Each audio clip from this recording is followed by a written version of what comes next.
ये बीच बीच में तालियां बजाना बंद कर दो। और तालियां कौन बजाता है? और मैं समझता हूं आप सभी को, आप बहुत होशियार है, आप बहुत चालाक है। बाबा साहब को तुमने धोखा दिया तो मेरे साथ भी धोखा कर सकते हैं। मैं उल्टा सीधा आदमी हूं। मेरे मां को भी मालूम है कैसे पैदा हो कि कैसे आया हूं, क्योंकि भिक्षु संघ में मैं महाराष्ट्र से बिलोंग करता हूं लेकिन बिहारी हूं। और मेरे संघ नायक है, मैं बचपन से रहा हूं। कुछ चीजें मैं सच्चाई की बोलना चाहता हूं। अब जब सच बोलता है तो आदमी को कड़वा लगता है, लेकिन कड़वी दवाई पीने के लिए ताकत रखनी चाहिए, हिम्मत रखनी चाहिए। जैसे भदंत सुमेश जी ने, हमारे संघ नायक, हमारे ज्ञान ज्योति जी, कई वरिष्ठ भिक्षु है, हमारे विनय चारा जी, पूर्णिमा जी, ये सब संघर्ष रहित है। और मैं एक आंदोलन का हिस्सा हूं। मैंने 92 से आंदोलन करीब से देखा हूं। मैं भी विनय चारा के पहले 13 दिन जेल में रह रहा हूं। अगर मुझे मालूम होता जेल में जाने से सुविधा होती तो यार मैं बार बार जेल जाता, जाना पसंद करूंगा। और जिसने जेल में डाला, जिन्होंने कोशिश की, मैं नाम नहीं लेना चाहता हूं, आप सभी को एक बात पूछना चाहता हूं, क्या महाबोधि यार मुक्ति चाहते कि नहीं? कैसे करोगे? अभी टेक्निकल पॉइंट बोलूंगा तो एक भी जवाब नहीं आएगा। अभी कांग्रेस में है, राहुल गांधी से, खड़गे से बोलिए। अभी हमारे विभराव साहब को कोर्ट में केस है, करोड़ों रुपए लगते हैं। सिब्बल को खड़ा कीजिए ना महाबोधि मावियार के लिए, तब मैं मानूंगा। ये आंदोलन के नाम पर राजनीति करना नहीं दूंगा मैं। मेरा नाम हर्षबोधि है, समझ रहे ना? मैं बौद्ध ज्ञान में रहता हूं, मैं अपनी बड़ी बात नहीं करूंगा। विनय चारा को किस तरह से फंसाया और किसने निकाला, ये बड़ी बात मैं नहीं गिनता हूं। लेकिन बौद्ध ज्ञान में जब भी आंदोलन करोगे, जब भी आओगे, हर्षबोधि को पूछना पड़ेगा। क्यों? कि मैंने प्रशासन, बिहार के सरकार को अकेला मैं, अब बिहारी हो गया हूं, मेरा एक वोट सरकार को गिरा सकता है। इसीलिए बिहार के लोगों को जगाना पड़ेगा विप्लव जी, बराबर है? सही बात है कि नहीं? रही बात राजनीति प्रबुद्ध की, बाबा साहब ने 14 अक्टूबर 1956 को कहा था कि प्रबुद्ध भारत का निर्माण करूंगा। कैसे करोगे? इसके लिए भिक्षु की जरूरत है, इसके लिए बौद्ध समाज की जरूरत है। और डॉक्टर बाबा साहब आम्बेडकर ने जब धर्मांतर संविधान लिखा तो बाबा साहब धर्मांतरित नहीं थे। 1950 को संविधान लागू हुआ और बाद में 1954 को बाबा साहब ने भारतीय बौद्ध महासभा की स्थापना की और वहां पर प्रबुद्ध भारत निर्माण करने के 10 सूत्री कार्यक्रम है। 1955 का हिंदू एक्ट लागू हुआ और उस हिंदू एक्ट को बाहर से निकालने के लिए डॉक्टर बाबा साहब आम्बेडकर को धर्मांतर करना पड़ा। 22 प्रतिज्ञा का विवरण जी आपको मालूम है, 22 प्रतिज्ञा का आधार लेना पड़ेगा कोर्ट में। अनागारिक धम्मपाल बाहर के थे, सोसाइटी भी बाहर के हैं। भारत का व्यक्ति सामने आना चाहिए। आर्टिकल 25(2) ये कहता है कि आज भी हम लोग हिंदू के अंतर्गत है। भारत के बौद्धों की पृथक पहचान करनी पड़ेगी और इसलिए मामला गड़बड़ यहां होता है। ये भी हिंदू है, वो भी हिंदू है, हिंदू हिंदू को मांग रहे।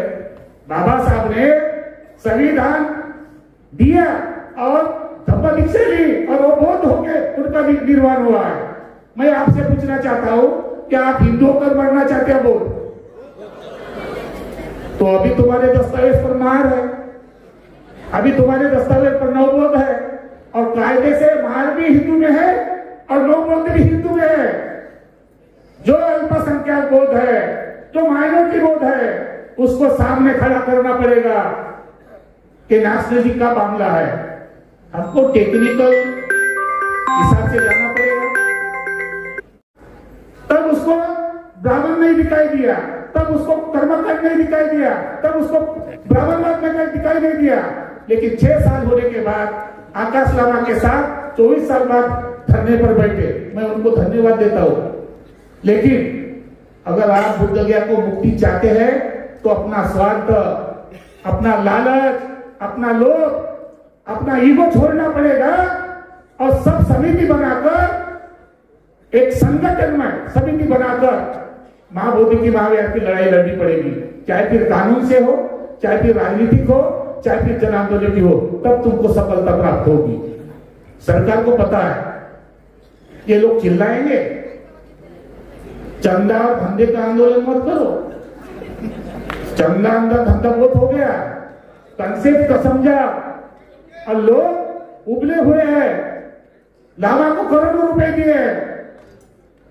भीमराव जी ने भी थोड़ी गलती की, उनके साथ जाकर उनको प्रोत्साहन मिला। अभी तय करो कि हम किसके साथ जाए, क्योंकि एक आंदोलन और भट्टे जी ने बोला 4 लोग किस पर विश्वास करेंगे। और इसलिए ये आंदोलन भिक्षु संघ के माध्यम से होना चाहिए, ये आंदोलन भिक्षु संघ के नेतृत्व में होना चाहिए। यहाँ पर राजनीतिक भाषा का प्रयोग मत करो। इसलिए हम लोगों ने भीमराव जी से बोला, अभी मैं निवेदन करता हूं भीमराव जी, 1 अक्टूबर को डॉक्टर बाबा साहब आम्बेडकर ने जहां धर्मांतर किया और कहा कि प्रबुद्ध भारत का निर्माण करूंगा, उसी जगह आपके उपस्थिति में और 18 देश के भिक्षु लाऊंगा और 5 लाख लोगों को बुद्ध धर्म की दीक्षा देंगे। और तब दीक्षा भूमि मुक्त करेंगे, तब दीक्षा भूमि मुक्त करेंगे।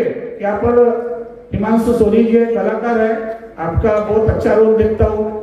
अभी आप बुद्ध चीवर पहनने से बहुत अच्छे बोलते हैं। अभी आप भी कुछ दिन के लिए भिक्षु बनो बोधि वृक्ष में, नहीं तो गगन मालिक जैसा मत करो, गगन मालिक जैसा मत करो।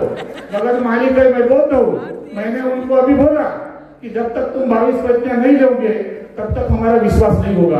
हमारे साथ के साथ समाज के साथ धोखा किया गया है, हमारे साथ समाज के साथ विश्वासघात किया गया है, चाहे आंदोलन के नाम से हो, चाहे महाबोधि के नाम से हो। अभी हम ये बर्दाश्त नहीं करने देंगे। और मैं गवाह हूं बुद्ध गया में, आप कभी भी आइए, विनय चारा जो कभी मैं बोल रहा हूं कि आप तरुण है, एज है, लेकिन कुछ बातें हैं, सीनियरिटी, जूनियरिटी, प्रोटोकॉल, वो भी हमको निर्माण करना पड़ेगा। आशीर्वाद तो ले लो यार, चाहे मन से नहीं ले तो ऊपर से ले लो, लेकिन झुको ना। अब तुम झुकेगा, अकेला तू जाएगा तो मार खाएगा, और ये लोग ऊपर चढ़ाएंगे और बाद में नीचे गिराएंगे। इन लोगों का कोई भरोसा नहीं है। ये डुप्लीकेट वोट, ये हिंदू वोट, इनसे मेरा विश्वास नहीं। मैं नितिन गजबे को मैं समझता हूँ, कभी कभी मन शुद्ध होना चाहिए, मन पवित्र होना चाहिए, मन की शुद्धता होनी चाहिए।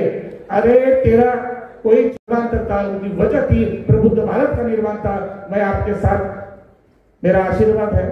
कई सुबह फोन किया, आता बोला आशीर्वाद लेने के लिए, तो मैं बोला आवाज खराब है, गर्म पानी पिलाओ। भी आप बोलो और अच्छे से बोलो, जो भी हो आपके साथ बोलो। और हम तुम्हारे साथ पूरा भिक्षु संघ है, लेकिन भिक्षु संघ को साथ में लेना पड़ेगा। जहाँ भिक्षु संघ है, पंतप्रधान भी हिलेगा, देश भी हिलेगा। अभी वक्त है भिक्षु संघ को मेंबर ऑफ पार्लियामेंट में जाने की, अभी वक्त है भिक्षु को सांसद होने की, अभी वक्त है, चाहे कितने भी हो, भिक्षु को आगे करो। 70 साल में आपने बाबा साहब के नाम पर राजनीति की कि नहीं? हमने कुछ बोला? अभी 5 साल हमको करने दो, देश को लाने दो, अच्छा बुद्धिज्म लाने दो, भिक्षु को आगे कराओ। इन्हीं शब्दों के साथ मैं बोलता हूँ, भीम जैसा नेता हो नहीं सकता, उनके जैसा काम कोई कर नहीं सकता।